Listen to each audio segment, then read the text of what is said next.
ജില്ലാ സമ്മേളനങ്ങളൊക്കെ ഏതാണ്ട് പൂർത്തിയായി കഴിഞ്ഞു. സർക്കാരിൽ മാത്രമല്ല പാർട്ടിയിലും പിണറായി വിജയനുള്ള സ്വാധീനം കുറഞ്ഞിട്ടില്ല എന്ന് വ്യക്തമാക്കിക്കൊണ്ടാണ് സിപിഎം ജില്ലാ സമ്മേളനങ്ങൾ പൂർത്തിയാവുന്നത്.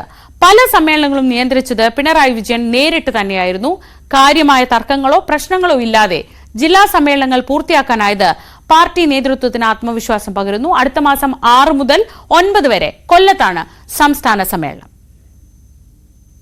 PV അൻവർ ആഭ്യന്തര വകുപ്പിനും മുഖ്യമന്ത്രിയുടെ പൊളിറ്റിക്കൽ സെക്രട്ടറിക്കുമെതിരെ ഉയർത്തിവിട്ട ആരോപണ കൊടുങ്കാറ്റുകളുടെ അകമ്പടിയോടെയായിരുന്നു CPM ബ്രാഞ്ച് സമ്മേളനങ്ങൾക്ക് തുടക്കമായത്.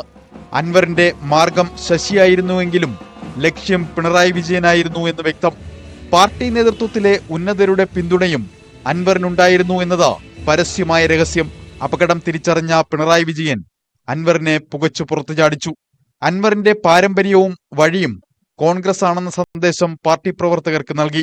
അതിനുശേഷം പിണറായി നയിച്ച വഴിയിലൂടെയായിരുന്നു സമ്മേളനങ്ങളുടെ പോക്ക്. സർക്കാരിനും മുഖ്യമന്ത്രിക്കുമെതിരെ വിമർശനങ്ങൾ ഉയർന്നെങ്കിലും അതൊന്നും പരിധി വിട്ടില്ല. ലോക്കൽ സമ്മേളനങ്ങളിലും ഏരിയ സമ്മേളനങ്ങളിലും ഒറ്റപ്പെട്ട പ്രശ്നങ്ങൾ ഉണ്ടായെങ്കിലും ജില്ലാ സമ്മേളനങ്ങളിലേക്ക് കടന്നതോടെ പൂർണ്ണമായും നേതൃത്വം വെട്ടിയ വഴിയിലേക്ക് സമ്മേളനങ്ങൾ മാറി.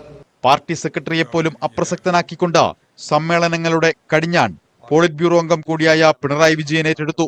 6 ജില്ലകളിൽ പുതിയ സെക്രട്ടറിമാർ വന്നു. ഇതിൽ വയനാട് നേതൃത്വത്തെ അമ്പരിപ്പിച്ച നീക്കത്തിലൂടെ DYFI നേതാവ് K റഫീഖ് CPM ജില്ലാ സെക്രട്ടറിയായി. കാസർഗോഡ് ജില്ലാ സെക്രട്ടറിയായി M രാജഗോപാൽ എത്തിയതും അപ്രതീക്ഷിതമായിരുന്നു. മന്ത്രി മുഹമ്മദ് റിയാസിന്റെ പ്രത്യേക താൽപര്യമാണ് മെഹബൂബിനെ കോഴിക്കോട് ജില്ലാ സെക്രട്ടറിയാക്കിയത്. കൊല്ലത്ത് സുദേവൻ മാറുമെന്ന പ്രതീതി ഉയർന്നെങ്കിലും സംസ്ഥാന നേതൃത്വം സുദേവനൊപ്പം നിന്നു. ആലപ്പുഴയിൽ R നാസറിനെ മാറ്റാനുള്ള ഒരു വിഭാഗത്തിന്റെ നീക്കം വിജയം കണ്ടില്ല. കണ്ണൂരിൽ MV ജയരാജൻ തുടർന്നതോടെ സംസ്ഥാന സെക്രട്ടേറിയറ്റിലേക്ക് കണ്ണൂരിൽ നിന്ന് ഇനി ആര് എന്ന ചോദ്യം ഉയരുകയാണ്. അടുത്ത മാസം 5-ന് കൊല്ലം ആശ്രമ മൈതാനത്ത് സംസ്ഥാന സമ്മേളനത്തിന് പതാക ഉയരും. 6-ന് പ്രതിനിധി സമ്മേളനം ആരംഭിക്കും. സംസ്ഥാന സെക്രട്ടറിയായി MV ഗോവിന്ദൻ തുടരും.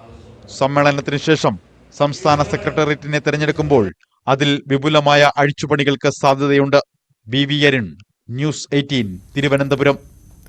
കൊച്ചി നഗരത്തിൽ ഇന്ന് നോ ഹോൺ ഡേ. നഗരപരിധിയിൽ നിശബ്ദ മേഖലകളായി പ്രഖ്യാപിച്ചിട്ടുള്ള ആശുപത്രികൾ, ആരാധനാലയങ്ങൾ, സ്കൂളുകൾ, കോടതികൾ എന്നീ പരിസരങ്ങളിൽ ഹോൺ മുഴക്കുന്ന ഡ്രൈവർമാർക്കെതിരെ കർശന നടപടി സ്വീകരിക്കും. സിറ്റി പോലീസ് കമ്മീഷണറുടെ നിർദ്ദേശപ്രകാരമാണ് ബോധവൽക്കരണ പരിപാടി.